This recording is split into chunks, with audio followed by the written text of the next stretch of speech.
How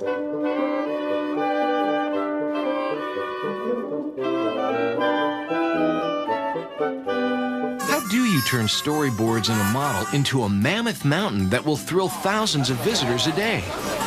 The perfect example can be found at Walt Disney World's Magic Kingdom.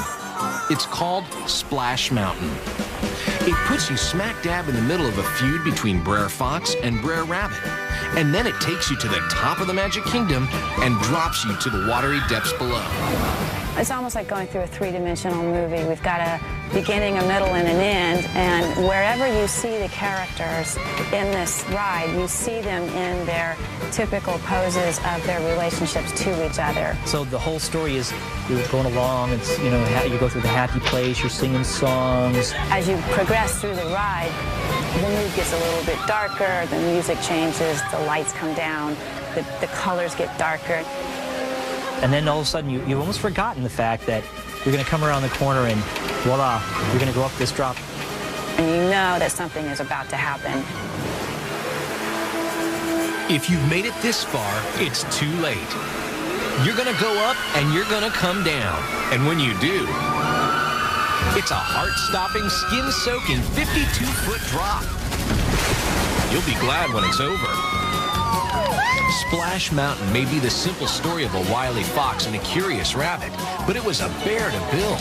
The ride had to be an exact replica of the scale mock-up.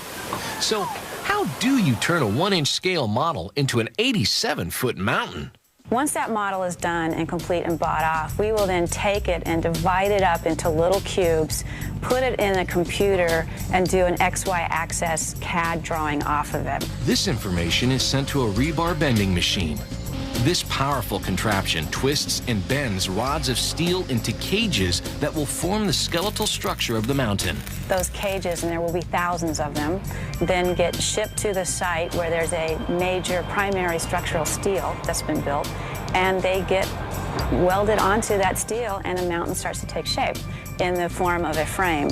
Specialized sculptors then take over. A hulking mass of metal is transformed into a whimsical mountain. We come through with lath, plaster, and some of the best artisans in the world come in and sculpt rock work. The finishing touches? Paint and plants make the mountain come to life. It may be a mountainous marvel on the outside, but Splash is a mechanical monster on the inside. You have all the normal challenges of building a building. You have air conditioning, you have to have emergency exits, you have to have ways for maintenance people to get around. To make sure we got everything right, we rode that attraction, I think, close to 200 times. And there were times where we were riding it in the middle of the night. And now, inside of this very complicated building, we were able to tell the story of all these characters of the Briar Patch. When it comes to water rides, Disney's Splash Mountain is as good as it gets.